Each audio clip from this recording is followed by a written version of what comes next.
नमस्ते, मेरे साथ फिर से डॉक्टर सुमन सहाय जी एक बार फिर से। और डॉक्टर सुमन की इसलिए हम लोग को याद पड़ी कि दिल्ली से ये खबरें खराब आ रही हैं। मैं लखनऊ में रहता हूँ, लखनऊ में भी पॉल्यूशन को लेके बहुत ज़्यादा चर्चा है और ये मैं फ़ील कर सकता हूँ। मैं सुबह डॉक्टर साहब मैं सुबह उठ के साइकिल चलाने जाता हूँ। हम्म, इधर 4-5 दिन से वो एक फ़र्क हवा में है और जिसको खाँसी कह लीजिए या खराश कह लीजिए वो है। पर अ, सुबह मत चलाइए। जी, तो अब नहीं पहला तो मैं एक चीज़ आपसे समझ लूँ। मैंने जब उसका एक ज़्यादा अध्ययन किया, कुछ पढ़ने की कोशिश की, तो पूरी दुनिया में भारत एज़ अ कंट्री हम अकेली कंट्री हैं जहाँ पे इतना ज़्यादा पॉल्यूशन का मतलब ये एक्यूआई वाला मामला है। और ये तो जानलेवा है, लोगों की उम्र कम हो रही है, स्लो पॉइज़निंग है और ये लॉन्ग टर्म पॉलिसी। ये मुझे लगता है ना, पानी छिड़कना और ये सब तो कोई उपचार नहीं है, ये तो ये तो कोई धोखा देना है। धोखा। तो इसका अंतोगत्वा जहाँ हम आज पहुँच गए हैं, एक तो ये है कि रोज़ ज़हर पीते चलें, जो पी रहे हैं, सारे लोग तो जाके मेरे बहुत से जानने वाले हैं, लेकिन सारे लोग तो जाके गोवा या पूना या कहीं और रह नहीं सकते हैं। हालाँकि वहाँ पे भी बहुत हालत अच्छी नहीं है जैसा अब आ रहे हैं आंकड़े। ये ओवरऑल है क्या समस्या, और इसका पहले तो मूल समस्या समझाइए कि समस्या क्या है? क्यों ये हो रहा है? समस्या ये है कि हमने जो विकास का रास्ता चुना है, अगर आप दिल्ली को देखें और दिल्ली का खास तौर से, आप हर साल कितनी गाड़ियां को लाइसेंस दे देते हैं। अगर आप दिल्ली में देखें तो प्रदूषण हर समय रहता है, लेकिन जाड़े में बहुत ज्यादा बढ़ जाता है। और एक चीज बन गई है कि ये सारी किसानों की गलती है। वो पराली जलाने से, स्टबल बर्निंग करने से दिल्ली का सारा पोल्यूशन है उनके सर थोप दिया जाता है, जबकि ये बिल्कुल ही गलत है। और ये गलत हम नहीं कह रहे हैं। इसका अध्ययन आईआईटी कानपुर ने, आईआईटी दिल्ली ने, मतलब अच्छे अच्छे विशेषज्ञों ने किया है। और उन्होंने दिखाया है कि ये प्रदूषण की मूल वजह क्या है। वेहिकुलर पोल्यूशन है, गाड़ियों का, बसों का, टू व्हीलर्स का। अ, इसकी वजह से जो इसकी जो एग्जॉस्ट होता है, खतरनाक गैसों से होता है। आपका पावर स्टेशन क्या कर रहा है? आपका जो कोयले पे आधारित पावर स्टेशन है, उसकी उसकी क्या इमिशंस हैं? फिर आपके यहाँ कंस्ट्रक्शन इतना हो रहा है, कंस्ट्रक्शन डस्ट जो है, उसको एक वजह बताई गई है। और इस तरह की चीजें जो कि हम अब जाड़े में लोग जलाते हैं, आग जलाते हैं, लेकिन ये सारी चीजें सबसे महत्वपूर्ण नहीं है। सबसे महत्वपूर्ण है वेहिकुलर पोल्यूशन, मतलब गाड़ियों का। सिर्फ मोटर नहीं, द गाड़ी मैंने स्कूटर और टू व्हीलर और बस और सब कुछ, ट्रक वक सब कुछ। और कंस्ट्रक्शन डस्ट। अब जाड़े में करीब 15-20 दिन के लिए पराली जलती है और उस वजह एक स्पाइक होता है। लेकिन ये स्पाइक जो है 365 दिन का नहीं है। तो अगर हमको दिल्ली की समस्या समझनी है, तो एक तो झूठ बोलना बंद करना होगा। अब ये चला दिया है कि वो किसान जो है सो गैस चेम्बर बनाए डाल रहा है, कम ये झूठ हटाना पड़ेगा। हाँ, 15-20 दिन का एक स्पाइक होता है स्टबल बर्निंग से, पराली जलाने से, लेकिन वो मूल चीज नहीं है। अगर हम मूल चीज पे ध्यान नहीं देंगे तो ये समस्या जो है नहीं ठीक होगी। दूसरी बात ये है कि जो उत्तर भारत का ये जो जिसको हम इंडो गैंजेटिक प्लेन कहते हैं, एक तरफ से पंजाब से शुरू करिए, आते आते यूपी, बिहार, एक हिस्सा मध्य प्रदेश का, जाते जाते बंगाल और बांग्लादेश तक। आप इंडो गैंजेटिक प्लेन की हालत देखिए। उत्तर में है हिमालय और दक्षिण में है एक तरह से विंध्या शुरू हो जाती हैं। तो एक डिप्रेशन सा बनता है जिसमें कि हवा जो है वो ट्रैप सी हो जाती है। और जब हमको ये मालूम है तो फिर हम उसी हिसाब से करें ना, कि हम अपने प्रदूषण को कैसे कम करें। ये भगवान जी की देन तो है नहीं।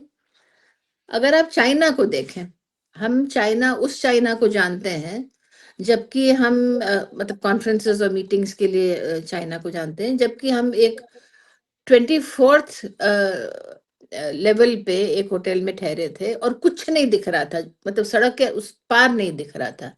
ये बात हम कर रहे हैं करीब 15-20 साल पहले की, हो सकता है 20 साल में हो। अब चाइना में हवा बिल्कुल साफ है, काफ़ी जगहों में उनके उनके बड़े शहरों में, बीजिंग में, शंघाई में हवा साफ़ है। तो ये संभव है और चाइना ने ये करके दिखाया है। थाईलैंड में, बैंकॉक में भी ये एक स्थिति थी। उन्होंने भी अपने हवा को साफ़ किया है, छाना है, जो भी किया है। हर देश, हर समाज अपनी परिस्थितियों को देख के उसमें से क्या आपका सुझाव निकलता है। लेकिन हम ये नहीं कर रहे हैं। हम सिर्फ़ इनको दोष, उनको दोष, लेकिन जिस जिस चीज़ को रोकना चाहिए, उसको हम नहीं रोक रहे हैं। क्योंकि एक वेस्टेड इंटरेस्ट है, एक लापरवाही है, एक हमारा ध्यान कहीं डिजिटल इंडिया में ज़्यादा है, बनस्पत प्रदूषण में। ये वजह है कि हम इस जी, चीज़ से अभी भी जूझ रहे हैं। जी। नहीं, मैं थोड़ा डॉक्टर साहब इसमें और स्पष्ट दर्शकों के लिए भी बात कर दूँ और आपसे भी समझ लूँ। इसको लोग 2 जो मतलब इसके एक कंपोनेंट, एक PM10 एक बोलते हैं और एक PM 2.5, जो 2.5 माइक्रोमीटर से छोटे पार्टिकल्स होते हैं, और उसको समझाने के लिए किसी ने अच्छा समझाया कि एक बाल के एक एक अपने ह्यूमन हेयर के 30-40 अगर कर दो तो उससे कम जो होगा वो मीटर्स में आएगा, समथिंग लाइक दैट। और हाँ, एक उस PM2 वो हाँ, बहुत ही छोटा होता है। जी, और वो हमारे जैसे PM10 तो हमारे गले और हमारे नाक में वो असर करता है, लेकिन PM 2.5 तो सीधे लंग्स में जाता है। ये बात मैं इसलिए सब मैं दर्शकों को और आपसे भी समझना चाह रहा हूँ। जो स्टडीज़ हैं, जो जितना मैंने पढ़ा, उसका सबसे बड़ा कंपोनेंट 50% इज़ ओनली स्मोक, और वो स्मोक का सबसे बड़ा जो वो है, वो जो ऐसा आपने बताया कि वेहिकुलर स्मोक है। अ, फिर डस्ट, कंस्ट्रक्शन मटीरियल और टेबल बर्निंग जो है, ये उसका बहुत चौथा हिस्सा है जो बहुत कम है। उससे भी टोटैलिटी में वो बहुत कम परसेंटेज है। मेरा समझना आपसे ये है कि ये तो गाड़ियाँ रहेंगी ही रहेंगी, आबादी रहेगी ही रहेगी। इसका आंसर जो मुझे समझ में आता है, जो लोगों से और पूछा, वो पब्लिक ट्रांसपोर्ट के सिवा इसका कोई आंसर नहीं है। आप इसको सुबह बिल्कुल। से शाम तक करते रहिए। इस पे आप मतलब हम विकसित देश, अपने को विकासशील देश मान रहे हैं, विकसित बनना चाहते हैं, लेकिन ऐसा दुनिया में कहीं नहीं है। We are the only except वो। ये कैसे, मतलब इज़ इट पॉसिबल? एक तरफ आप 6-6 लेन की वो बना रहे हैं, हाईवे बना रहे हैं, अ, उत्तराखंड में हाईवे बना रहे हैं, व्हिच इज़ काउंटर प्रोडक्टिव। मैं ज़रा इस पे समझना चाहूँ। देखिए, इसमें तो कोई राय नहीं है ना कि हमारी समस्या है, हमारी ही देन, और इसका सुझाव भी यही करना पड़ेगा। हालांकि अभी चाइना ने कहा है, चाइना ने अपनी तरफ से ऑफर किया है, क्योंकि उन्होंने अपनी अपने प्रदूषण को कंट्रोल कर लिया है। तो उन्होंने, चाइना ने ऑफर किया है हिंदुस्तान को कि हम आपके साथ, आपकी समस्या का हल निकालने में आपके साथ काम करने को तैयार हैं। लेकिन हमारी तो शान इतनी है, हमारी तो अकड़ इतनी है कि हम किसी से मदद क्यों ले लें। अब जिस वक़्त आपकी समस्या है भयंकर, उस वक़्त आपको मदद लेनी चाहिए, अगर आप नहीं कर पा रहे हैं, और ना कर पाने की कोई वजह नहीं है। पब्लिक ट्रांसपोर्ट तो अरसों से मालूम है कि करना ही पड़ेगा। आप गाड़ी के लाइसेंस को आपको रोकना ही पड़ेगा, और साथ-साथ अगर आप गाड़ी के लाइसेंस को रोकें, तो आप पब्लिक ट्रांसपोर्ट करिए। आपको बसों में बैठने में क्या दिक्कत है भाई? ज़रूरी है कि आप हर जगह एक आदमी बैठ के अपने मर्सिडीज़ और बीएमडब्ल्यू में ही जाएगा? तो इस अकड़ को कहीं न कहीं एक जगह लाके समझाना होगा कि भाई साहब, ये नहीं हो पाएगा। ये नहीं कि आप गाड़ियाँ ना चलाएँ, लेकिन जब प्रदूषण का पीक टाइम है, जब सारी व्हीकल्स सड़क पे हैं, उस वक़्त आपको रैशनलाइज़ करना पड़ेगा पब्लिक ट्रांसपोर्ट से। टेक्नोलॉजी आज हमारे हाथ में है, आपके पास लो एमिशन करने की बड़ी टेक्नोलॉजीज़ हैं। आपका जो कार्बन फ़िल्टर्स होते हैं, आप जो इंडस्ट्री में लगा सकते हैं, जो स्मोक स्टैक जहाँ से धुआँ निकलता है, आज भी आप चले जाइए, अगर आप हाईवे पे जाते हैं, मान लो आप दिल्ली से लखनऊ की तरफ जाते हैं, हर जगह आपको कुछ ना कुछ मिलेगा काला धुआँ छोड़ते हुए। मतलब चाहे तो ईंट का भट्टा है, चाहे वो ये जो अब एथेनॉल के प्लांट्स लगे हैं जहाँ पे कि बायोमास प्रोसेस होता है, हर जगह आपको ये मिलेगा। अब इसको नहीं रोक रहे हैं, इसका कोई जवाब है आपके पास? दूसरी बात ये है कि हमारी जो परिस्थिति है कि आबादी है और दिल्ली में कंसंट्रेशन हो गया है, तो इसको आपको देखना पड़ेगा कि आपको दिल्ली को डिकंजेस्ट करना ही पड़ेगा। आपने एनसीआर किया है, वही मॉडल है। अब जैसे मान लीजिए आप नोएडा की तरफ आए, नोएडा में उस तरह का कंजेशन नहीं है। आप डीकंजेस्ट करिए, एक हम आपको एक मिसाल दें, जर्मनी में जब बॉन में सरकार थी, जब बॉन उनका कैपिटल था, बर्लिन के पहले, बर्लिन का वापस आने के पहले, तो क्या किया उन्होंने? बिल्डिंगों को एक जगह न करके, केंद्रित करके कि सारी सरकार की North Block, South Block, East Block, West Block सब एक ही जगह है, उन्होंने सरकार की ही बिल्डिंग्स को फैला दिया। तो जिसका इकोनॉमिक्स में जाना है, जिसको साइंस एंड टेक्नोलॉजी में जाना है, उसकी ट्रैफिक उधर को जा रही है। तो ये तो करना होगा, और ये सारी चीजें लोगों ने की हैं। तो हम थाईलैंड से भी पूछ लें क्या हुआ, चाइना से भी पूछ लें आपने कैसे किया। जिन लोगों ने कुछ करके दिखाया है, उनसे सीखने में क्या हमारी इज्जत कम हो जाएगी? तो हमारे यहाँ अगर समस्या का हल नहीं निकल रहा है, वो इसलिए नहीं निकल रहा है क्योंकि हम उसको निकालने की कोशिश नहीं कर रहे हैं। ठीक है, ठीक है। डॉक्टर साहब, लेकिन मैं एक चीज़ फिर से कहूँ, जैसे मैं हूँ, मैं ये कहूँगा कि हम सब लोग मध्यम वर्गीय के उच्च मध्यम वर्गीय परिवार से आते थे। मैं स्कूल की और कॉलेज की बात कर रहा हूँ, हम सब लोग बस में चलते थे। आज मैं बस में चलने की हिम्मत ही नहीं कर सकता हूँ। मैं दिल्ली में बस में नहीं मैं उसमें चढ़ ही नहीं सकता हूँ, वो इतनी भीड़ है वहाँ। मैं इस बात को इसलिए कह रहा हूँ कि जो मेरे पास, जो मैं समझा हूँ, और उसको correct me if I am wrong, विकसित देशों में 1000 लोगों के पीछे 10 बसें हैं, विकासशील देशों में 1000 लोगों के पीछे 5 बसें हैं, हमारे यहाँ 1000 लोगों के पीछे 1 बस है। अब दिक्कत क्या है कि हम उस I want to travel by that वो, लेकिन वो उसमें आप चढ़ ही नहीं सकते हैं, आपको लगता है आप उसमें दब के मर जाएँगे। तो जब तक आप उसको इस लायक नहीं करिएगा कि मैं उसमें चढ़ जाऊँ, तब तक ये तो ठीक है, उसमें जाना चाहिए। मेरे पास और कोई ऑप्शन नहीं है मैं कार के अलावा, या मतलब टैक्सी करूँ या कुछ करूँ। मैं एक तो इस पे आपसे एक एक टिप्पणी चाहूँगा, और एक टिप्पणी और चाहूँगा। जब ये भयावह है, मतलब आप लखनऊ में इस समय 280, 310, 320 चल रहा है। ये जब भयावह है, तो वो दिवाली में पटाखे क्यों बजे? क्या वो हम हिंदू नहीं रह जाएँगे? शादी-ब्याह में क्यों पटाखे जलेंगे? मतलब ये एक कंप्लीट वो, अब उनके रोज़गार की दिक्कत हो सकती है, वो कैसे एड्रेस करेंगे, मेरे पास उसका जवाब नहीं है। लेकिन कंप्लीट ब्लैंकेट बैन क्यों नहीं होगा पटाखों में, जिससे प्रदूषण फैल रहा है? क्योंकि आप राजनीति करना चाहते हैं। जी, जी। आप राजनीति करना चाहते हैं, और आपकी सुप्रीम कोर्ट भी उसमें दब गई है, उस राजनीति में, कि ग्रीन क्रैकर्स होंगे। भैया, जो भी आधे पौना दिमाग भी रखता है, ग्रीन क्रैकर क्या होता है? पटाखा जब फूटता है वो कंबस्शन होता है, किसी चीज में आग लगती है, उससे आवाज होती है, उससे रोशनी निकलती है, वो होता है पटाखा। अब ग्रीन कैसे आप कर देंगे? तो ये तो ढोंग है बिल्कुल। अब और इसमें जबरदस्त पॉलिटिक्स है। हमने अब की दिवाली में लोगों को कहते सुना, और ये आपके जो, क्या कहें इनको, जो जो धर्म के नाम पे साधु और बाबा और वो बनते फिरते हैं। एक छोकरा है, वो बन जाएगा किसी किसी मठ का हाँ, बाबा हाँ। नेता।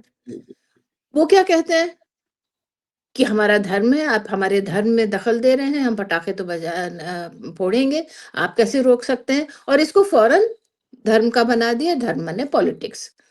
हम खेल रहे हैं पॉलिटिक्स से, तो इसमें तो इसका क्या जवाब दिया जाए? जी, जी। ये इच्छा अ, की बात है। आप क्या इस चीज को रोकना चाहते हैं? जब तक आप चाहेंगे नहीं, तब तक ये रुकेगा नहीं, क्योंकि बहुत सी चीजें नीति के आधार पे है। आपने पूछा कि ब्लैंकेट बैन लग क्यों नहीं सकता है? ब्लैंकेट बैन लगना चाहिए। मतलब एक तरफ आपके बच्चों की जान जा रही है, आपके माता पिता और आपके सब तीनों पीढ़ियों की जान जा रही है। लेकिन आपको अपना हिंदू धर्म इतना ज्यादा दर्शाना है कि आप कहते हैं कि हमारे धर्म में आप दखल दे रहे हैं, अगर हमको आप पटाखा फोड़ने की इजाजत नहीं देंगे। तो इसको तो सिर्फ सिरफिरा कहा जा सकता है। दूसरी बात आपने कही थी कि पब्लिक ट्रांसपोर्ट की ये हालत नहीं है, क्योंकि आपके दिमाग में, आपके मतलब हमारे नीति निर्धारकों के दिमाग में ये है कि जो गरीब है और वो नीच है और वो मतलब बिल्कुल उस तबके का है, उसके लिए बसें हैं। हमारे लिए तो बड़ी बड़ी गाड़ियां हैं। जब तक ये मानसिकता नहीं बदलेगी कि हम पढ़े लिखे हैं, इसलिए हम बस में चलना पसंद करेंगे, ना कि अपने पर्यावरण को प्रदूषित करना। जब तक ये एहसास नहीं आएगा, हम तो जितने पढ़े लिखे हैं उतने ज्यादा जंगली हैं, तो हम प्रदूषण कहाँ से रोकेंगे? हम आपको एक मिसाल दें, हम बहुत साल जर्मनी में हाइडेलबर्ग यूनिवर्सिटी में रिसर्च भी करते थे, पढ़ाया भी, पढ़ाते रहे। वहाँ पे क्या था, ट्रैम्स चलती हैं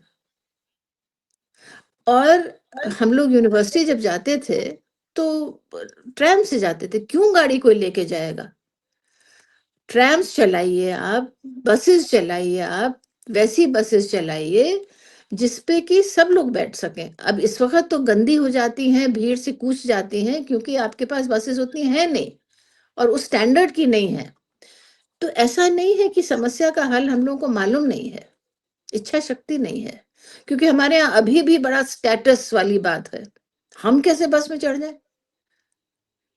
हम जो हैं सो मतलब अमीर हैं, हम करोड़पति हैं, अरबपति हैं, हम भैया बीएमडब्ल्यू के नीचे नहीं चलते हैं। तो इसके मतलब आप अल्हड़-फूहड़ हैं, क्योंकि अगर आप पढ़े-लिखे होते सही मायने में, तब सबसे पहले आप कहते, हम पढ़े-लिखे हैं, हमको प्रदूषण का की जो हानि है, वो समझ में आती है। हमारे बच्चों की, हमारी नाती-पोतियों की के जीवन में से 8-10 साल ये प्रदूषण ले जा रहा है। इसलिए हम बिल्कुल। पागल नहीं हैं, गाड़ी मेरी खड़ी रहेगी।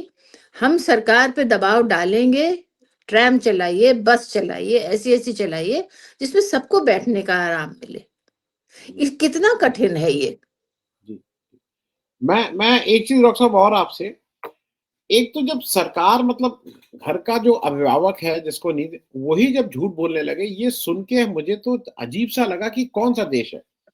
जहाँ पे जो इन्होंने मीटर्स लगा रखे हैं जिससे कितना पॉल्यूशन है, पॉल्यूटेड है, वहाँ पे पानी का छिड़काव इसलिए कर रहे हैं उसके आस-पास जिससे वहाँ का रीडिंग्स फ़र्क आए, वहाँ की रीडिंग्स थोड़ी कम आए। ये स्टैंडर्ड्स को जो मैं सुन के आश्चर्यचकित था। भारत हाँ, में, दुनिया में जैसे कहा जाता है ना कि आपको 98.6 है तो आपका बुखार है, भारत में कहा गया नहीं 104 पे आपका बुखार आएगा।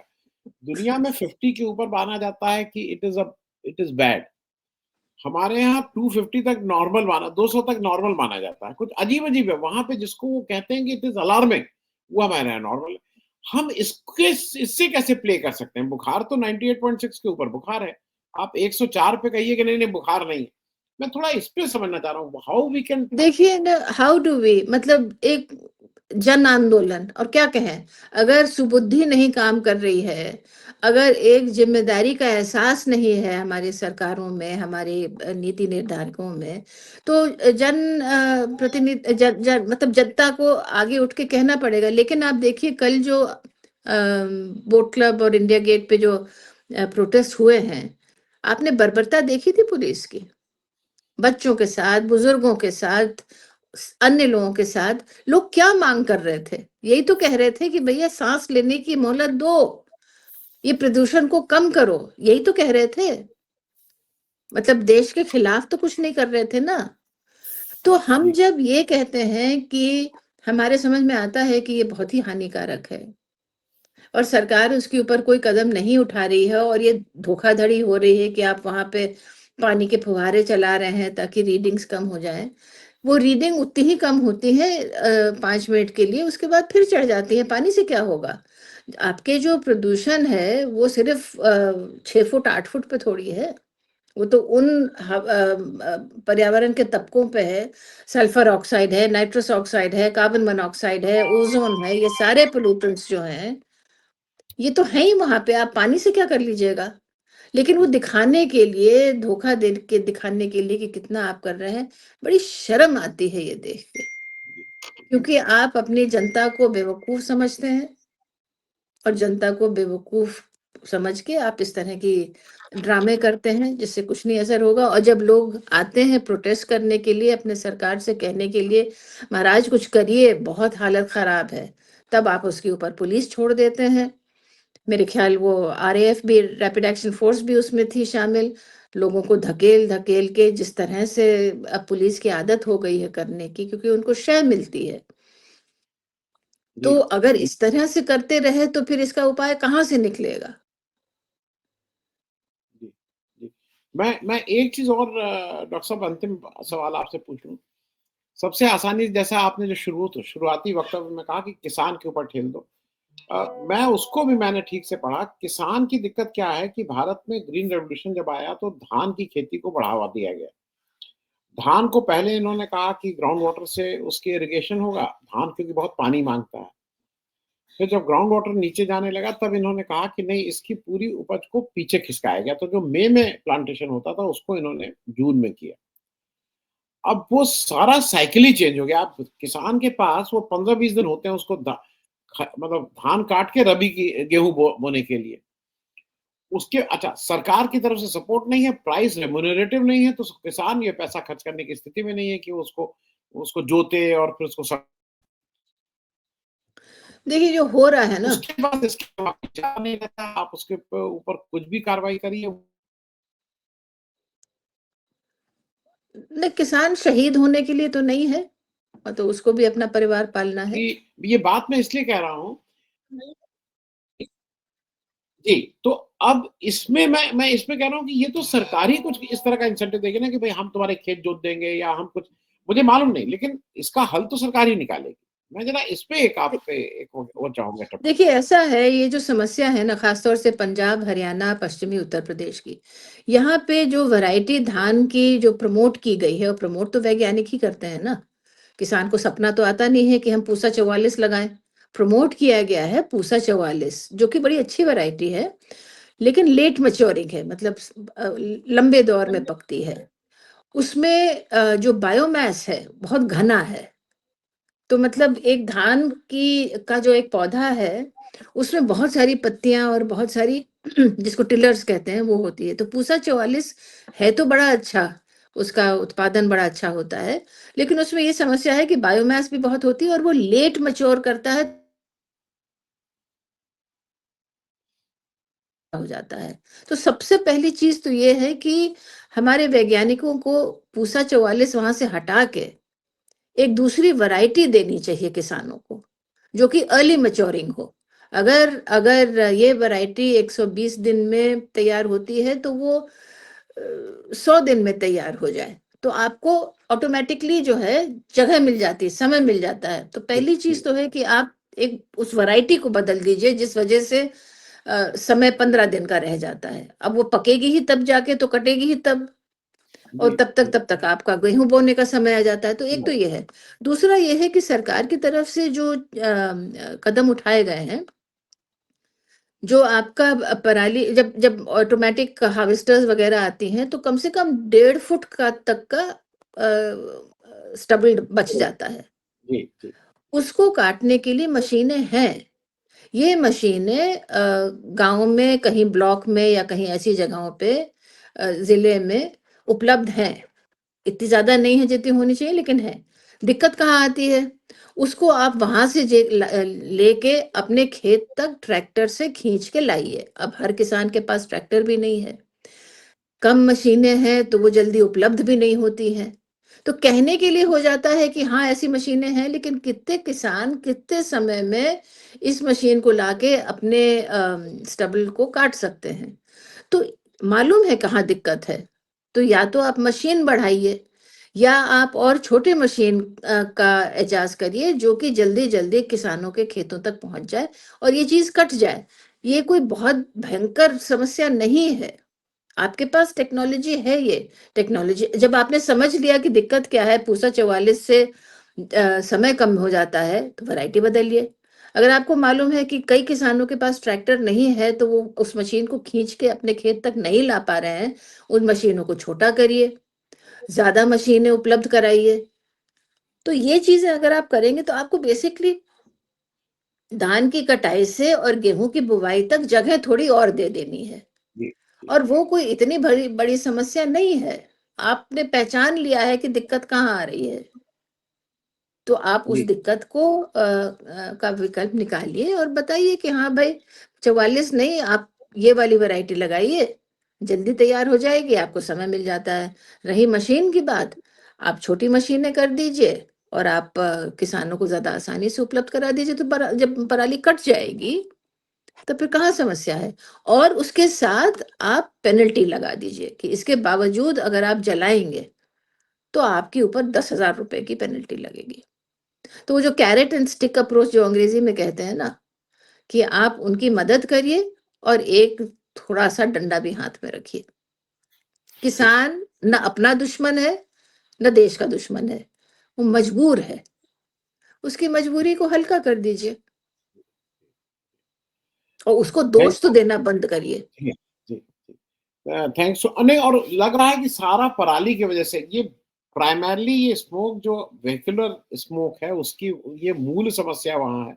और मैं एक अंतिम हुँ, बात और आपसे कहूँगा, डॉक्टर साहब दिल्ली में 3 थर्मल पावर स्टेशन बंद किए गए, पॉल्यूशन के चलते, ठीक बात थी, भई ठीक है 2015 में 2018 3 बंद हुए।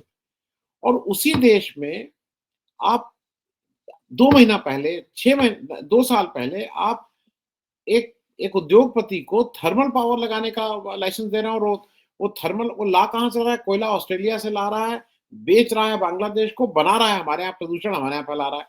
ये अजीब-सी पॉलिसी है ना कि आप 3 थर्मल पावर स्टेशन बंद कर रहे हैं और एक नए थर्मल पावर स्टेशन का लाइसेंस दे रहे हैं। तो ये तो वो तो मतलब इसके लिए मेरे पास शब्द नहीं, मैं इसको कैसे डिस्क्राइब करूँ? ये क्या है और क्यों बेईमानी। कर रहे हैं?